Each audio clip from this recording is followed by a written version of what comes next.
Welcome to the Zero Export with Conext RL. We're going to be discussing how to set up the Conext RL along with some power meters so that we can ensure that power is produced on site, but basically not pushed back up onto the grid. There is a little bit of movement there with the metering, but nothing significant.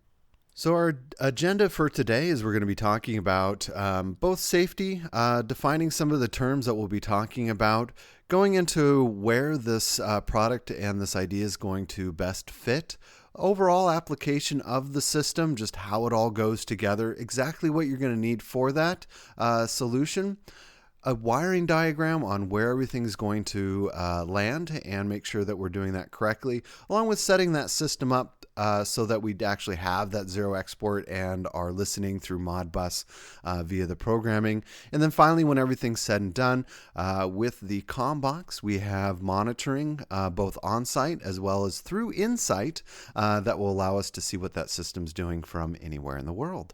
First and foremost, we have to talk about safety and make sure that we're treating the system with the respect that it needs. Of course, we're working with voltages 230 volts at 50 hertz for this solution in particular. And so we just need to be careful that there is an electrocution hazard. And so we just have to make sure that we're treating these things with the respect that comes with working with electricity. Schneider Electric very much takes your safety as the highest of importance. So please make sure that when you have this system on site, take a minute and look through the safety warning statements at the beginning of the documentation there, and just make sure that you understand that not only is there an electrical hazard, but some of the equipment, particularly the RL, can get quite warm during its activity, and make sure that if you touch it, that you've allowed it to properly cool down. Here again, we can see just a brief agenda of what we're going to be talking about. For equipment, we have the power meter, which is up in the top right-hand corner. To the left of that, we also have the RL.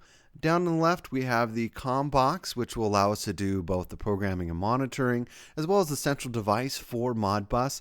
On the right-hand side, we have our fuses and breakers, as well as our current transformer. Again, just covering some of the basic ideas of what we'll be talking about with the Conext RL, how that power meter goes in there, exactly how to install the equipment, where it hangs, why we've done some things a certain way. Once we have that installed, of course, we'll talk about programming and setting that system up correctly. And then finally, being able to see, again, that system from anywhere in the world, either locally with the Combox, and if we want to do port forwarding or something like that, or through Insight, we can actually see that system from anywhere in the world. I believe that defining the terms and how we're going to be using the system is very important. So let's just make sure that we have some common terminology figured out and explained. With zero export, we're really talking about the functionality of the system to be able to sense when power is starting to go from an input on the grid to being pushed back out onto the grid. And at that moment, we're going to be sending signals to end that through that CT. And so really we're talking about export limiting and allowing just a small percentage of that power to go back, but then again we'll consume it. And the time, which we'll show here in a little while, is actually very quick. For a power meter, we're talking about using the CTs so that we can again sense that flow if the power is coming in from the grid or we're pushing power back out onto the grid, and that's when we need to change the output of the RL. The power meter does communicate with the Combox and with the total system using Modbus. CT is just a current transformer. Again, that's that sensing device to feel the power that's moving back and forth and sense it and then make decisions based on that. When we talk about export limiting, we're talking about incidental feedback, very small amounts of power, and we're talking about a maximum of, say, 10 seconds that could go back to the grid. So if you truly need a system where you're not pushing power back to the grid ever, but you have an expectation to be able to blend power, that's kind of a next step with programming and really isn't the designed feature when we talk about zero export. For Modbus, we're talking about the communications protocol under which the remote terminal unit is going to be talking. So the Combox really is the device that is our master within this solution. The power meter is reporting where power is flowing, and the slave devices are what's being reported. So the power meter is part of this, and the Combox, again, is that central part of this communication that's going to be sending programming changes to the RL to make sure that it's performing and not pushing power back onto the grid. And then finally, RS-45 is just the communications protocol that actually carries that Modbus commands. Something to note about RS-45 is it does require termination resistors 120 ohms. So you want to make sure that you have a source for those. Have 5 or 10 of them on hand. Really, you're only going to need 1, 2, or 3, depending on how you wire the system, but we'll go into that. And it is critical that you have those resistors, because otherwise, especially when we get longer cables, if that's necessary, you can get data corruption basically through data reflection. So we call this a pull-down resistor, which just eliminates any errant power or reflections of communications and keeps the system running smoothly. The market-specific needs is really, where does this system make the most sense? So we have places like Australia where we have great penetration of the grid, especially in Queensland, and places where the penetration is so great that not just the homes themselves are consuming power or what's on the block, but we're actually seeing reversed power on the substations, and that's not really what is ideal for a grid to function properly. And so they've definitely buttoned down the hatches on being able to sell power back to the grid and being able to consume power on site in a responsible way, which is what Grid Zero is going to allow you to do, really is a great way to do this. Both in Spain is another place where selling power back isn't going to be allowed in certain areas, and so we need to be able to consume power on site. Great sun in Spain, so a great location. Jamaica has where they actually make the meter spin forward even faster if you're selling power back. So we need to stop the meter. If we spin that meter backwards, what's going to happen is you're just going to get a power bill on what you've sold back to the grid. So again, ideal for a place where you get punished for selling power. We want to stop that meter or only have what we would call incidental feedback onto the grid for a brief moment. And again, it's only going to be about 10 seconds. So how does the system compare to a standard grid tie? It's really not that different. So if you're already familiar with exactly how to do a grid tie system, really all we're adding is some metering and some programming to control the output of the inverter. So in this case with the RL, we can see that the little diagram there on the left-hand side, it's a basic install. We have our main board there in the center. On the right, we have the inverter and it's feeding onto the breakers. And then we have our main power supply that is the grid input. And so this is a very basic drawing. But then when we look on the right-hand side, we still have this basic drawing down on the right-hand side. What we're really adding here, and this big part of this diagram, is just simply a CT that's going to be measuring the power, and a device which is the IM3255, which is just a power meter with some Modbus communication. So it looks a little bit more complicated, but it's the exact same physical install for a grid tie inverter. We're just simply adding a couple pieces to that solution so that we can have an understanding of where the power is flowing and be able to send the right commands to that system so that we're not feeding power back onto the grid.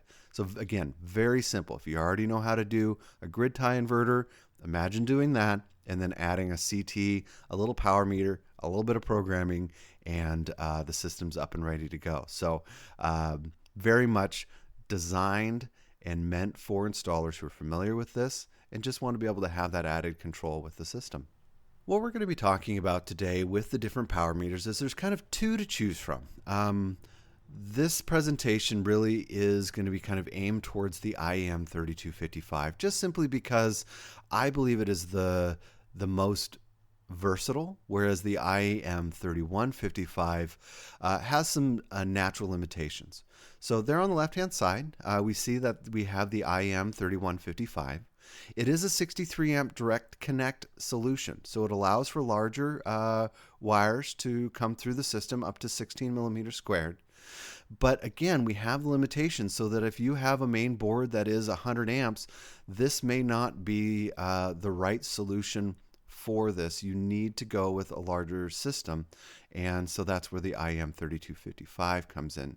And it really does allow for the most versatile of solutions when we look at just changing out what the CT does. So there on the right-hand side, of course, they're both DIN mount, IM3255. The external CT allows us to choose whichever amperage we want for the amount of power that's going to be passing through that system. Along with Modbus, we'll be able to do command and control. The other really neat thing with both of these, the IM3255 or the 3155, is that they do some data collection on their own. So we'll go into making sure that we set up the date and time and things like that, so that if we do look at that data, you know, it's correct. And then finally, again, we can compare what the wire sizes are. And really that comes down to because the IM3255 doesn't have really current passing through it. It's using the CTs to sense that current. So that's why we see the difference in wire sizing. Again, that 3155 is the one that actually has a direct connect. It has an internal CT, but again, I personally prefer the external CT because it allows us to be familiar with just simply one device and then be able to choose the appropriate size CT for different size main boards that we'll be feeding power back onto. With supporting equipment, we're talking about the extra little bits, I guess, that will go around the system to really complete it. With the CT transformer, that's the device that's going to go on the supply side of the main panel, because we want to sell power back onto the panel, but we want to push power out onto the grid. And that CT is what's going to allow us to sense if that power is being reversed after the main panel. So between the main panel and out to the grid, we want to know if that power is being reversed, and that's going to be what's going to determine where the settings are for the RL to turn down or increase the power that's going to be coming out of that system based on the PV. With screw block terminals, really we're talking about the balance of systems that allows all this to go together. For the circuit protectors, again, because we're connecting two devices and we're using wire, we need to make sure that those systems are protected. And then finally, again, the 120 ohm resistor. Here's a nice little image of the color coding for that resistor. It just simply piggybacks onto the communication to make sure that we don't get any communication errors as a pull down resistor. One of the most important parts of this system is the Combox. We need to absolutely make sure that this is part of it, because this is where the communications and decision making gets done for zero export. So Schneider Electric actually programmed in Modbus communications within the Combox to read what's coming from the power meter, make a decision that power is reversed, and then send a signal to the Conext RL to then turn down the output so that we then are only consuming on site. With the system, we need to make sure, of course, that we have the latest firmware both for the Combox as well as the Conext RL. And the really nice thing with the Combox is that we can update that firmware both for the Combox and RL. So make sure that you go out to the solar.schneider-electric.com website and that you've downloaded that firmware before going out to do the install on the site, just to make sure that you have the latest firmware and take those steps with you on updating it. So once the install is done and you're during that commissioning process, that we're working with the latest firmware. And check back every once in a while, because there may be firmware updates, and it is important to make sure that the system is kept up to date with that firmware. Let's go ahead and spend a minute to talk about what the Conext RL offers and just what some of its features are. It is an outdoor rated product with an IP65 rating, so you can hang it out right next to the panels, or you can hang it inside the garage or just on the side of the building where the solution is going to go. It does have two MPPT trackers, which then also has two inputs each. So that 2x2 really means two trackers with two inputs. So you can put up to 4 strings and have 2 different angles onto which you put that system. We offer from Schneider Electric 2 different styles of units. We have the ES, which really is the external switch there on the left-hand side, which is what the S stands for, or the plain, which does not have the external disconnect switch for between the PV array and the units itself. They come in 3 different sizes. We have a 3 kW, 4 kW, and 5 kW. With this solution that we're talking about with zero export, any of these products will work. One thing to note that hasn't been mentioned yet is that the solution is really meant for a single RL, a single power meter, and CT. So if the idea was that you needed to put 10 kW up on the roof and you wanted to choose, let's say, 2 of the RL 5000 E-S, then what you would need to do is actually have 2 parallel solutions with this. The programming is not set up within the Combox to manage and control 2 units. So you need 2 mirrored solutions to put this together. So when we define the term export limit control, when we're talking about the RL itself, we're really talking about power curtailment in percentages of 1 to 100. So the granularity really depends on the size of the inverter. So if the inverter is putting out full output and it's a 5,000 watt inverter and we need to reduce its output by 100 watts, we'd be reducing it by 2%. Or in this example here, we have a 1% increment. So if we had a 4,000, then it'd be a 40 watt increment or granularity. And of course, with the 3,000, then we have a 30 watt granularity. With the power meters themselves, we definitely recommend a minimum of a CT of 100 amps. And we will go into it further with exactly what size CT we recommend based on the power board that you're going to be using inside the home. So remember, the CT is actually going on the supply side of the main panel because that's where we want to know if power that's being produced is being pushed back onto the grid, and that's the ideal spot for it. And that's where we're going to send out that signal to, again, curtail the amount of output that's being done by the RL so that we aren't selling power back to the grid. But really our goal is to try to stop that unit as much as possible. Because this is not a revenue grade meter, we can go with a class 1. We don't need to go with a higher class meter on that. And, you know, again, because we have large amounts of current and we have small amounts of current that could be going out, the sensitivity for the larger CTs will give you that sensitivity that you need to properly curtail it. So larger than 100 amp is what we're going to be end up recommending based on the size of the system.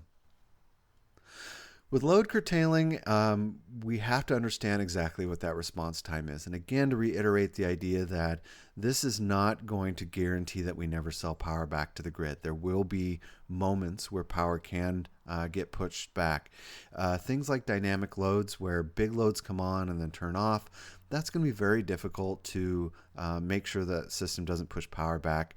But again, we're looking at really a maximum from 100% down to 0 in 9 seconds. So less than 10 seconds for this total system response time and kind of everything in between. So take a look at that and you can see that for most of the time we're looking around 5 to 6 seconds. If you do need that instantaneous solution, we definitely recommend using a DC disconnect on the main panel, and that will allow then a true AC coupled style solution where we're not feeding power back, but then we have batteries to offset it.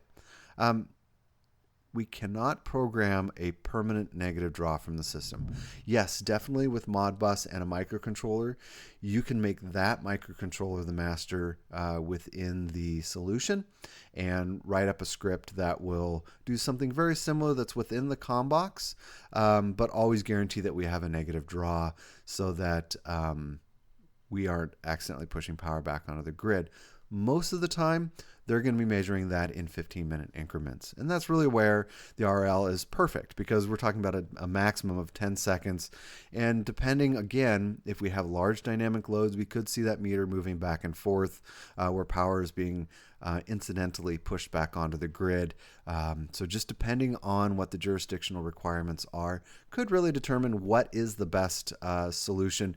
If it is something where we've added storage so that we're truly self-consuming and not depending on the grid at all, or if we're setting up a system where it's okay to have some incremental power pushed back onto the grid, that's where this solution really is perfect. The next two slides, we're going to be talking about kind of the differences between the IEM 3155 and that 3255. When we look at the design layout for that power meter, again, we look down on the bottom, it's a standard grid tie setup install on the system. Really, we're just putting the IEM 35 or 3155 on the supply side. With this example, of course, we have a maximum of 63 amps. So if you do have a 50 amp main panel, then this will be fine. But I really like the 3255 because it is the most versatile product and doesn't require passing through, which then requires us to add some further breakers on L1 and neutral for sensing off of this system. So we want to make sure that the Conext inverter is pushing power and we're on the phase that we are going to be monitoring. With the Modbus communications, of course, it's all set up so that the Combox, again, is that master device that's listening to the other parts and sending signals to the inverter to either increase its power output or decrease its power output on that system. The line sensing voltages do need to be installed as part of the solution, and that's where we see there that 6 amp breaker or fuse, and we have the V1 hooked up so that we can sense what that voltage is. And that's just so that the system can, again, log and keep track of everything that's occurring on that, that phase that we're selling power back on. So with the IEM 3255, we can see here that there is some differences, but again, down in the bottom right-hand corner, it is that standard system that we've been talking about the whole time, where we're putting power back onto the main panel. And really all we're doing here is, again, just having that meter there sense on the mains supply there down through the system. We do definitely suggest making sure that we have the right CT in there. And it does only require one because, again, this is one phase of the system. If you did want to sell on a three-phase system and you had 3 RLs, you would need 3 power meters to set this up. Or some custom scripting done through Modbus with a secondary control device that would then be making the decision. So take the Combox out of that master, it would become the slave, and then we'd be sending commands to the Combox to then send to the RL, or we can send it to the RL directly. So you've decided you want to do the system, and you need to really understand all the little bits that are going to go in there.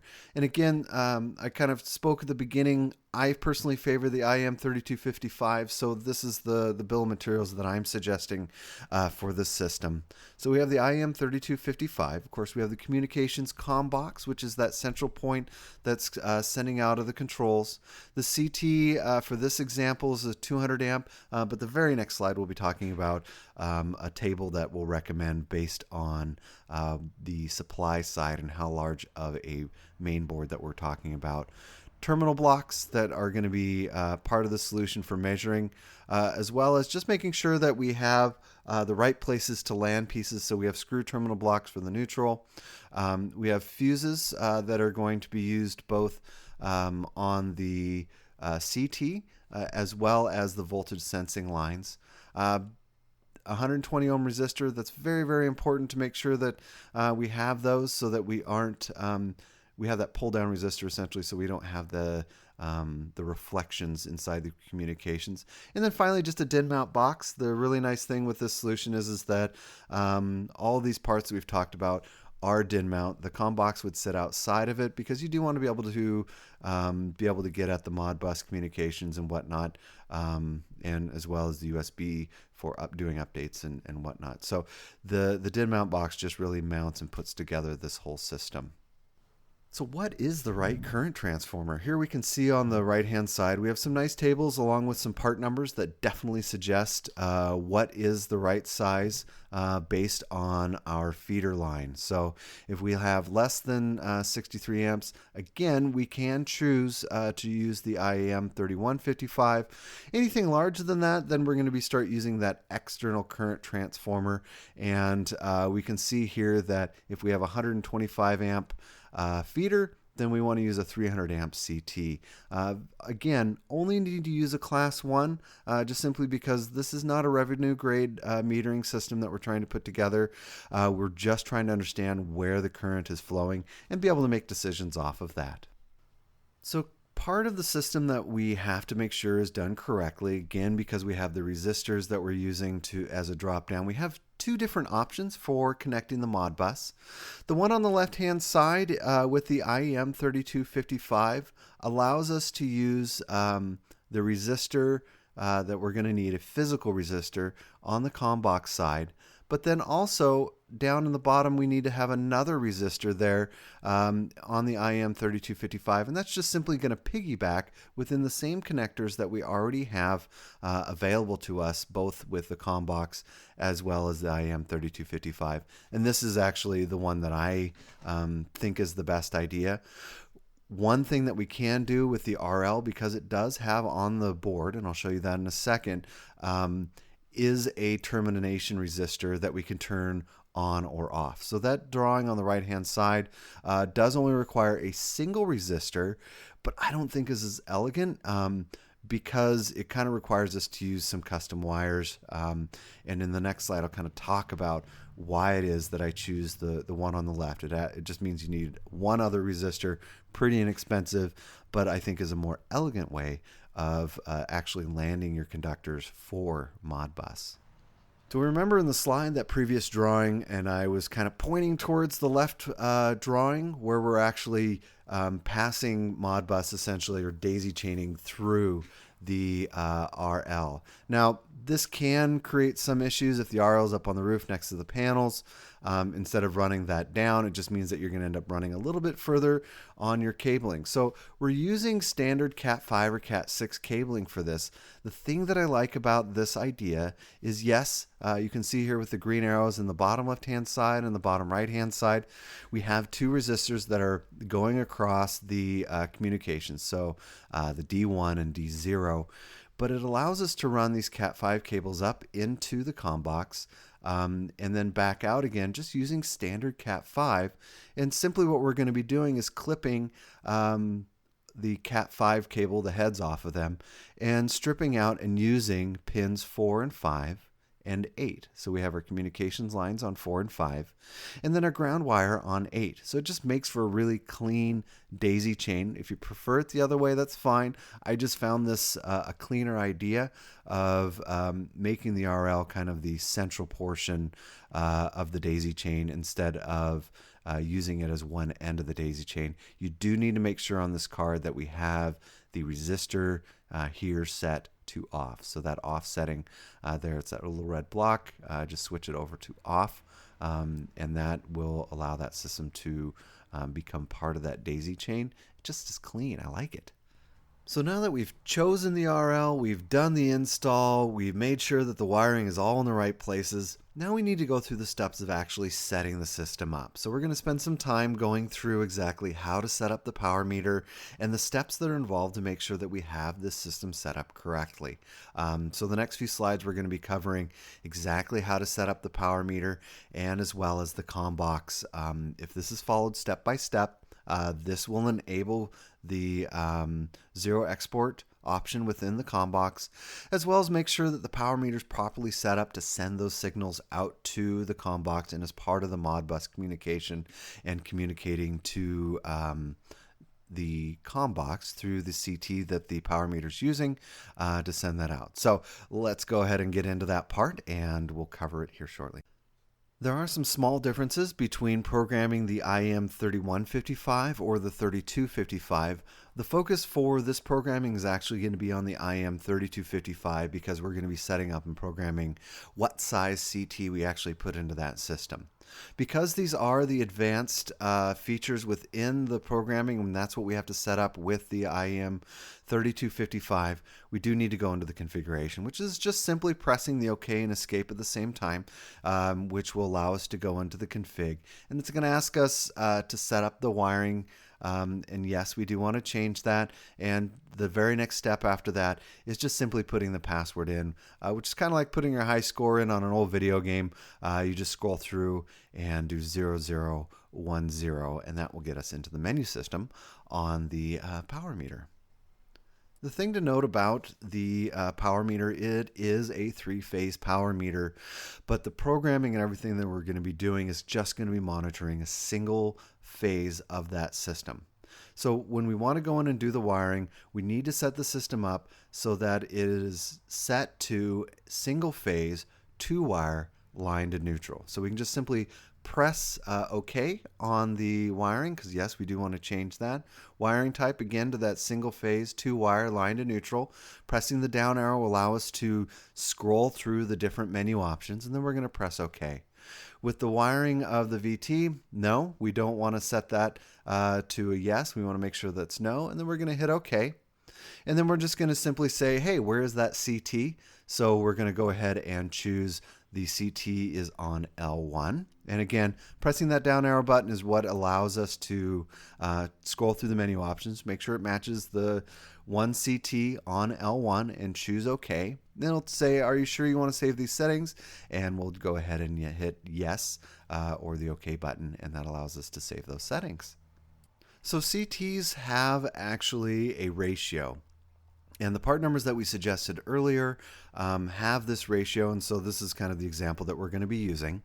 So the CT secondary is going to be set at 5 amps, and then we need to set the primary CT to whatever we've chosen as a CT based on the size of that main board. So if it's a 50 amp, 100 amp, or 250 amp, whatever that primary CT is going to be, we need to go ahead and program that in and make sure, that it says 250, 300, 125. Just depends on what size CT we have.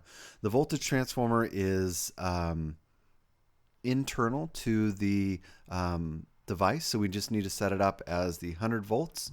And if it does need to be changed, we can change it through the manual programming there, and then hit OK, and that'll allow us to save the settings.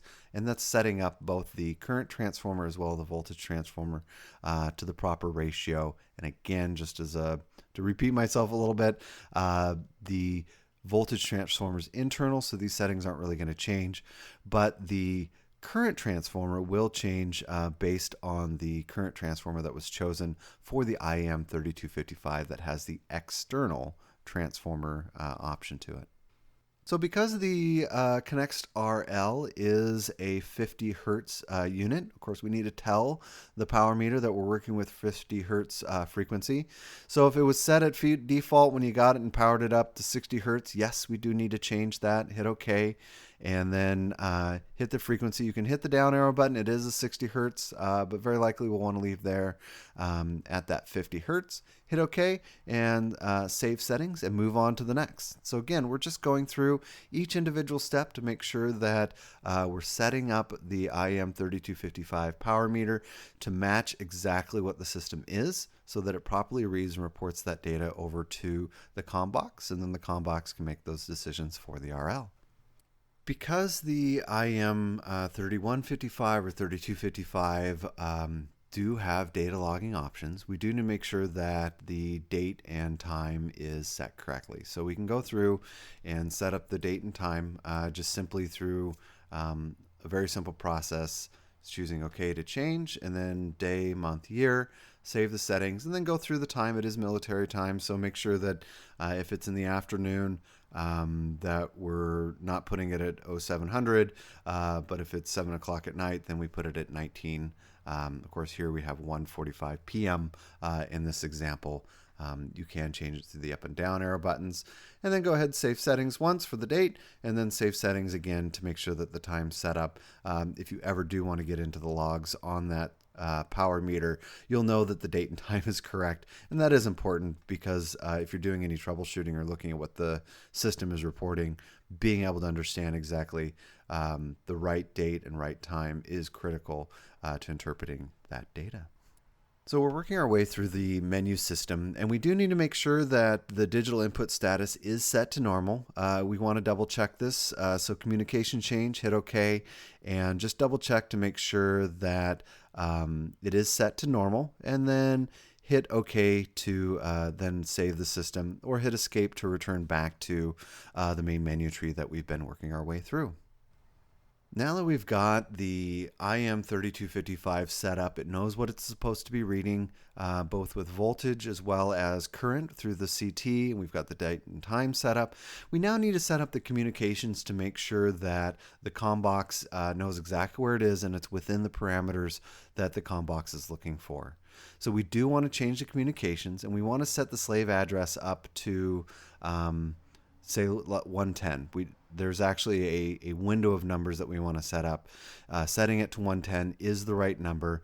Baud rate is something that's determined by the RL, and so we need to make sure that everybody's talking to each other at the exact same speed.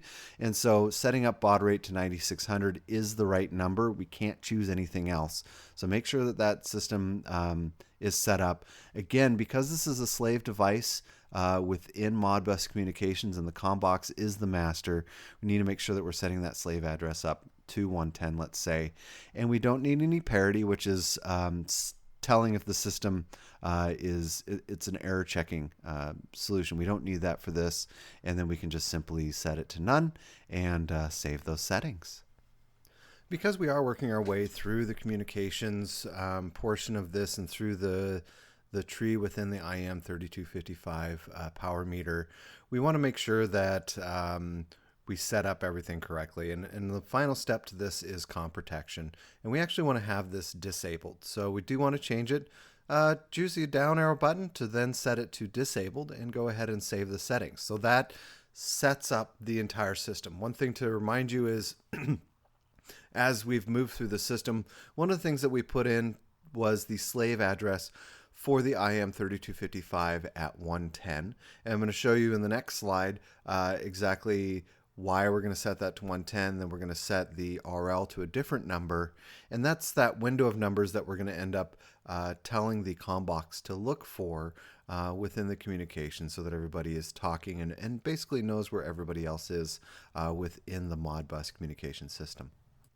So now we've set up the power meter, we can now set up the Conext RL. So we need to go in through the main menu system and set the ID to a different number for Modbus between 110 and 120. And if you remember, we set up the Modbus slave number on the power meter to 110. So it has to be different than what the power meter is, so why not just choose the next number, so 111. So we'll just go in through the system and go ahead and change it until the ID is set to 111 and save it and exit out of the system. So that's really all we need to do for the RL, quite simple, and we can move on to talking about how and where the Combox comes into this. So far, so good. We've set up the power meter, we've set up the RL, and now we need to set up the Combox, both for communications through Modbus as well as enabling the Grid Zero. The thing to note about this is that you do need to have, and probably the easiest way to do it is to use a laptop and actually directly communicate with the Combox. A DHCP router makes this very, very easy to get into the Combox and set those up. Once you get there, you're going to get to a splash screen that basically you can put in your standard login information, which factory default is admin for user and password for the password. And that will allow us to then go in and do some settings on the Combox. So let's go ahead and jump into the Combox and see what we need to do to finish setting up this system. So when we're programming for the Zero export with the Combox, there's a few different things that we need to do, and these are going to be very, very similar to what we already set up within the IM3255. So the Combox is no longer, it's not a slave device, it's actually the master. So the master serial port does need to be enabled. And then we make sure that the slave serial port is disabled. And again, we talked about that 9600 baud on the side of the RL. There was not that option to change it within the RL, but we did change it inside the IM3255. So we're going to set everybody speaking the same speed at 9600 bauds. And again, we're going to disable the parity, and the stop bits is going to be set to 1. So very easy. And this is found under the drop-down menu there on the left-hand side for Combox configuration and setting up the Modbus master. You can see there on the left-hand side in that drop-down menu, the Modbus is highlighted. So programming again further into the slave devices under the Modbus master, we're just simply going to continue to scroll down into that system, and you can either automatically discover devices, which should auto-populate, but if you can't do that for some reason, you can manually add those devices. And again, you remember we did 110 for the IM 3255 and we did 111 for the RL. And so that's the addresses that we're going to be looking for. And again, you can manually set those up and add them there, but auto-populate should occur when we choose the Discover button. And we'll want to make sure that the Modbus aggregation is enabled so that the system brings all that data together and then displays it through the Combox. One of the really great things about the Combox is it allows us to just display the information that we need. Of course, the Combox works with Schneider Electric's battery-based solutions, DC-coupled solutions, as well as straight grid tie solutions, which is what the RL is. But we don't need a lot of extra information when we get to that splash screen, or the home screen, if you will, when we first open up the Combox. So we want to only show the things that are important to us, which would be the grid diagram and the PV diagram. We don't have batteries, we don't have a generator, so we really only need to check these two boxes to make sure that when we see that home screen, that it's displaying the information that's pertinent to us and isn't cluttered around with too many things. So we clean things up, and this is a very nice view of what the system is if we just choose the system Performance tab there on the left-hand side.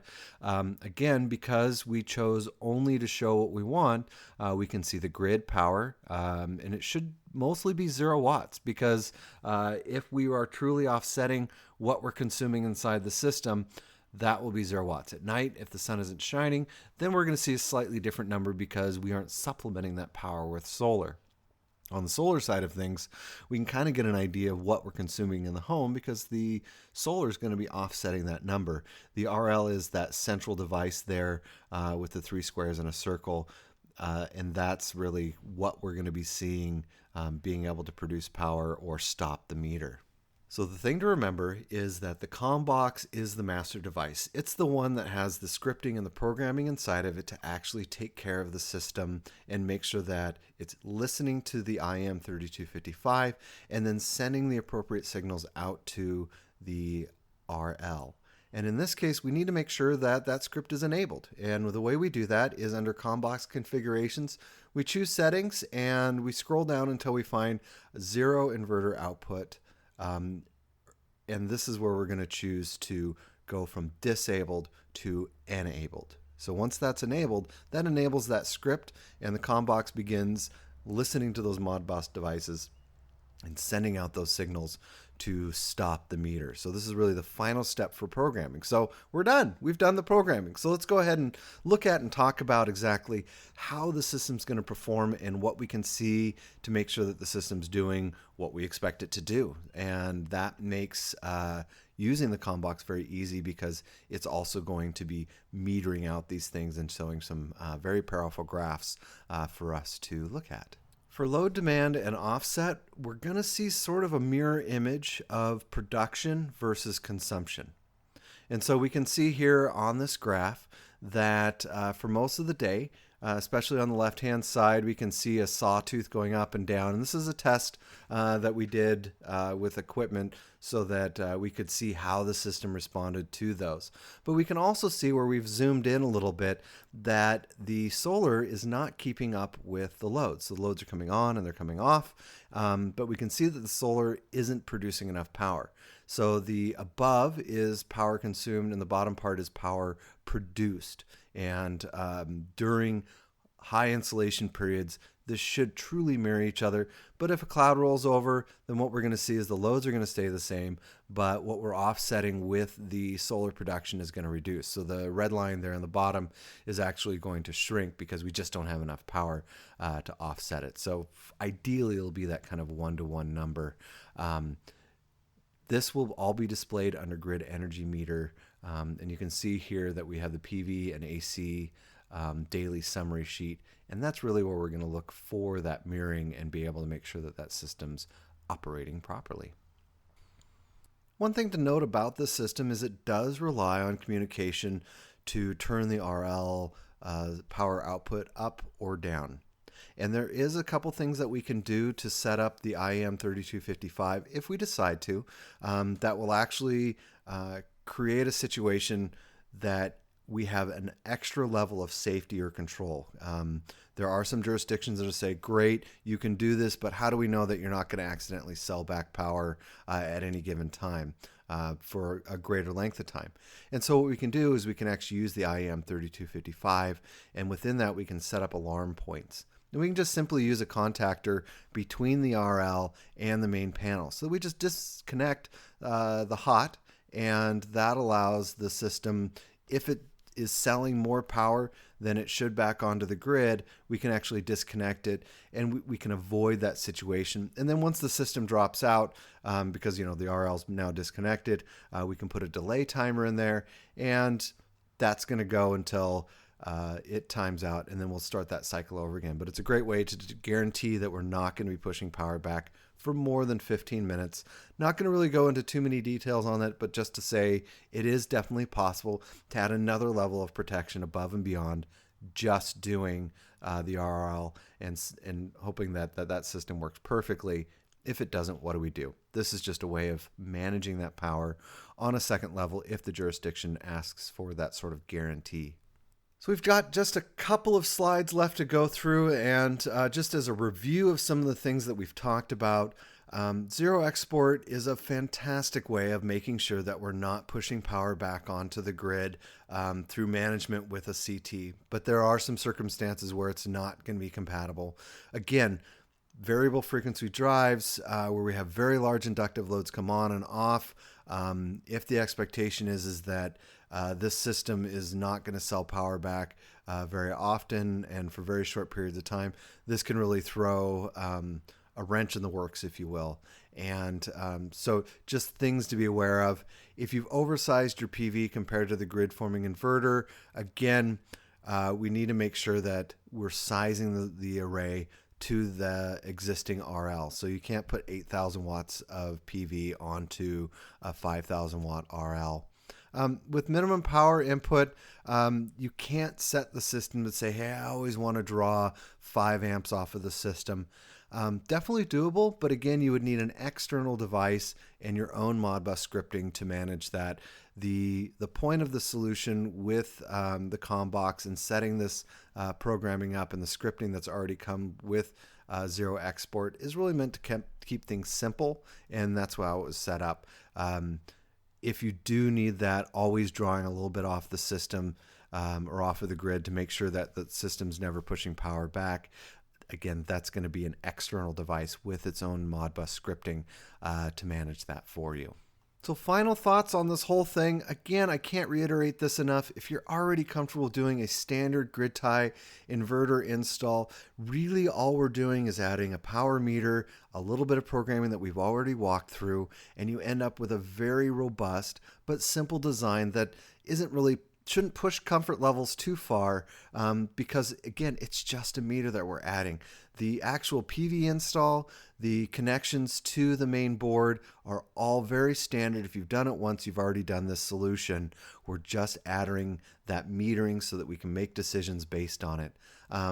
After we get done with all that, you're good to go. The programming may be the part that you just need to meticulously go through and set that system up. One of the nice things, we'll talk about it in the next slide, is in Australia, they've actually put together a bill of materials in a single line ordering item. So if you're interested in doing this and you're like, gosh, I'm not sure quite all the things that I need, within Australia, this package already exists. So let's go ahead and show you that.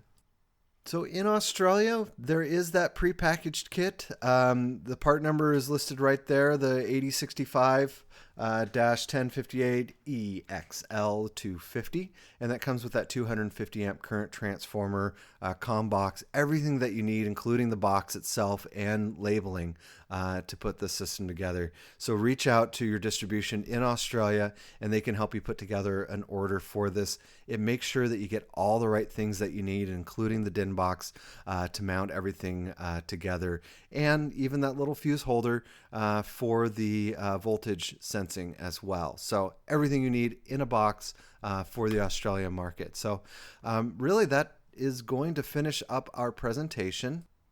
So thank you so much for coming. I do appreciate it and appreciate the time that you've spent here. If you do have any follow-up questions, please check out solar.schneider-electric.com, or if you have a detailed question and maybe need to have it sent to the next level, you can feel free to email me at john.weber@schneider-electric.com. I will make sure that you get sent in the right direction. If you're out of Australia and you have questions about the prepackaged kit, I can definitely put you in contact with somebody there.